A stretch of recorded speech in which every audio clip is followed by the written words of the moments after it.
Kerala government നിയമിച്ചിട്ടുള്ള നവോത്ഥാന മൂല്യ സംരക്ഷണ സമിതി ചെയർമാൻ വെള്ളാപ്പള്ളി നടേശൻ വായ തുറന്നാൽ വർഗീയത മാത്രമേ പുറത്തു വരൂ എന്ന് സകലരെയും ബോധ്യപ്പെടുത്തിയ ദിനങ്ങളിലൂടെയാണ് നമ്മൾ കടന്നു പോകുന്നത്. എത്രയോ വർഷങ്ങളായി ഈഴവ സമുദായത്തിൻ്റെ അട്ടിപ്പേർ അവകാശം പറഞ്ഞുകൊണ്ട് വെള്ളാപ്പള്ളി നിരന്തരം ജനങ്ങൾക്കിടയിൽ പ്രചരിപ്പിച്ചത് കടുത്ത മുസ്ലിം വിരുദ്ധതയായിരുന്നുവെന്ന് അദ്ദേഹത്തെ അനുകൂലിക്കുന്നവർ പോലും ഇപ്പോൾ പറഞ്ഞു തുടങ്ങിയിട്ടുണ്ട്. കേരള മുഖ്യമന്ത്രി പിണറായി വിജയൻ്റെ ഒരു കൂലിത്തല്ലുകാരൻ എന്ന നിലയിലാണ് സമീപകാലത്ത് വെള്ളാപ്പള്ളിയുടെ റോള്. അതിനുമപ്പുറം കേരളം ഭരിക്കുന്ന ഇടതുപക്ഷ ജനാധിപത്യ മുന്നണിയുടെ ഒരു രക്ഷകനോ മാർഗനിർദ്ദേശകനോ ഒക്കെയായി അദ്ദേഹം ഇടയ്ക്കിടെ പ്രത്യക്ഷപ്പെടാറുണ്ട്. കഴിഞ്ഞ ദിവസങ്ങളിൽ അദ്ദേഹം രൂക്ഷമായി ആക്രമിച്ചത് CPIയെയാണ്. CPIയുടെ സംസ്ഥാന സെക്രട്ടറി ബിനോയ് വിശ്വത്തെ, CPI എന്ന പാർട്ടിയെ ഒക്കെ ചതിയൻ ചന്തു എന്നാണ് അദ്ദേഹം വിശേഷിപ്പിച്ചത്. ഇടതുപക്ഷ ജനാധിപത്യ മുന്നണി ഗവൺമെൻറ്റിൽ നിന്ന് കിട്ടാവുന്ന ആനുകൂല്യങ്ങളൊക്കെ വാങ്ങിയിട്ട് നന്ദി കാണിക്കാതെ വിമർശനം ഉന്നയിക്കുകയും മുന്നണിയുടെ സുഗമമായ പ്രവർത്തനത്തിന് തടസ്സം സൃഷ്ടിക്കുകയും ചെയ്യുകയാണ് ഈ ചതിയൻ ചന്തു ചെയ്യുന്നത് എന്നാണ് വെള്ളാപ്പള്ളി പറഞ്ഞത്. വെള്ളാപ്പള്ളി ആരാണ്? വെള്ളാപ്പള്ളി BDJS എന്ന് പറയുന്ന പാർട്ടിയുടെ മാർഗനിർദ്ദേശം നൽകുന്ന ആളാണ്. അദ്ദേഹത്തിൻ്റെ മകനാണ് ആ പാർട്ടിയുടെ പ്രധാനപ്പെട്ട ചുമതലക്കാരൻ. കേരളത്തിലെ BJPയുടെ മുന്നണിയുടെ NDA മുന്നണിയുടെ ചെയർമാനും അദ്ദേഹം തന്നെയാണ്. ഒരേ സമയം CPMലും BJPയിലും നിൽക്കാൻ കഴിയുന്ന സാമർഥ്യമുള്ള വെള്ളാപ്പള്ളി നടേശൻ CPIയെ ആക്രമിച്ചിട്ട് കാര്യമായ പ്രതികരണമൊന്നും CPI നേതാക്കളിൽ നിന്ന് വന്നിട്ടില്ല. ബിനോയ് വിശ്വം ദുർബലമായി ചിലതൊക്കെ പറഞ്ഞ് പ്രതിരോധിക്കാൻ ശ്രമിക്കുന്നുണ്ട്. പക്ഷേ അദ്ദേഹത്തിന് ഉറപ്പിച്ച് എന്തെങ്കിലും പറയാനുള്ള രാഷ്ട്രീയ കാലാവസ്ഥ ഇപ്പോൾ കേരളത്തിലില്ല. കാരണം CPI എത്തി നിൽക്കുന്നത് അങ്ങേയറ്റം ഗതികെട്ട ഒരവസ്ഥയിലാണ്. CPMുമായി മാറിയതിന് ശേഷം, ഒരു പിളർപ്പിന് ശേഷം, പഴയ അവിഭക്ത കമ്മ്യൂണിസ്റ്റ് പാർട്ടിയുടെ ബാക്കിയായി നിൽക്കുന്ന CPIക്ക് എന്തെങ്കിലും ഒരു മേൽഗതി കിട്ടിയത് കോൺഗ്രസുമായി ചേർന്നതിന് ശേഷമാണ്. 2 തവണ CPIക്ക് കേരളത്തിൽ മുഖ്യമന്ത്രി സ്ഥാനം കിട്ടുകയുണ്ടായി. C. അച്യുതമേനോനും PK വാസുദേവൻ നായരും CPIയുടെ മുഖ്യമന്ത്രിമാരായി കേരളത്തിൽ പ്രവർത്തിച്ചു. അവരാരും അത്ര മോശപ്പെട്ട മുഖ്യമന്ത്രിമാരായിരുന്നതുമില്ല. കേരളത്തിൽ ഭൂപരിഷ്കരണം നടപ്പാക്കിയതിൽ C. അച്യുതമേനോന് പ്രധാന പങ്കാളിത്തമുണ്ട് എന്ന് CPMകാർ അംഗീകരിക്കില്ലെങ്കിലും CPIക്കാരും കോൺഗ്രസ്സുകാരും ഒക്കെ സമ്മതിക്കാറുണ്ട്.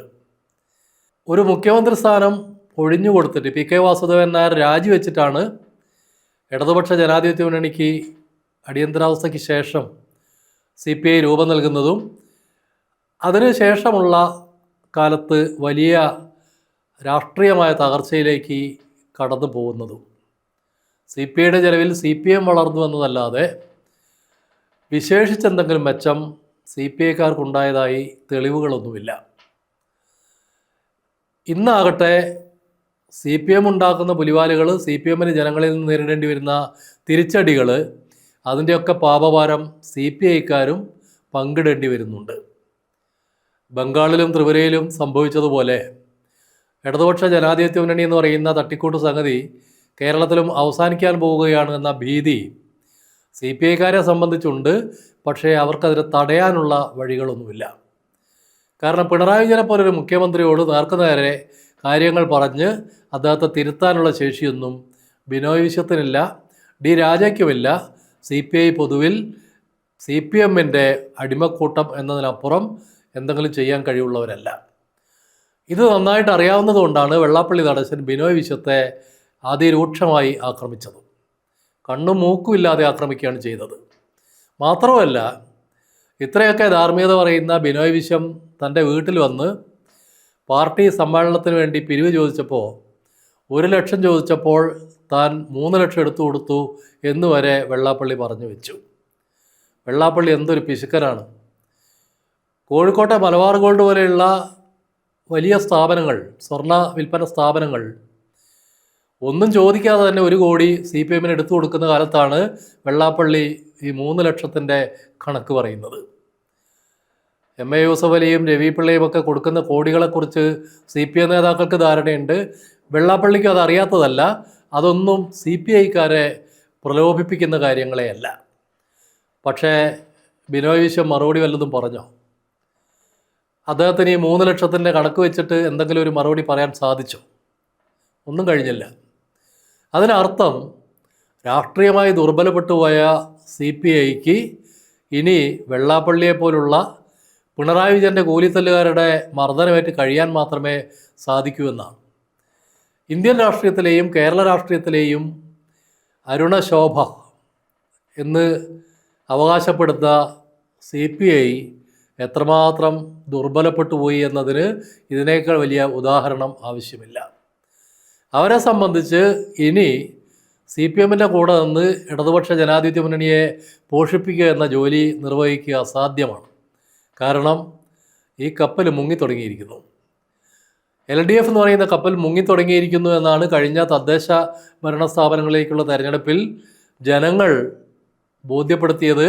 അതിലേറ്റവും വലിയ പ്രഹരം കിട്ടിയ പാർട്ടികളിലൊന്ന് CPI ആണ്. അവർക്കൊരു പുനർചിന്തനത്തിൻ്റെ ആവശ്യമുണ്ട്. അത് ആ പാർട്ടിക്കുള്ളിൽ തന്നെ നടക്കേണ്ടതുണ്ട്.